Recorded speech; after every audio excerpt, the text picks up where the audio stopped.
आज खूप दिवसातून मटकीचा बेत झाला होता. मटकीची उसळ बनवायची खूप सोपी होती. कांदा, खोबरं, कोथिंबीर, तमालपत्र घेतलं, उकडून घेतली मटकी. त्यामध्ये तेल घेतलं, तेलामध्ये जिरे टाकले, तमालपत्र टाकलं, कांदा टाकला.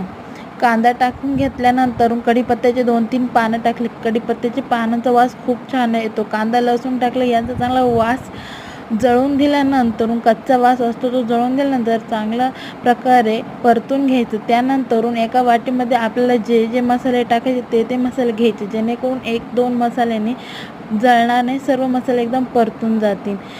मसाले चांगले परतले, तेल सुटलं का वरून मटकी टाकून द्यायची. आपल्याला जेवढं हवे तेवढे पाणी टाकायचं, मीठ टाकायचं, वरून कोथिंबीर टाकायची. आपली झणझणीत झटपट अशी रेसिपी तयार होते.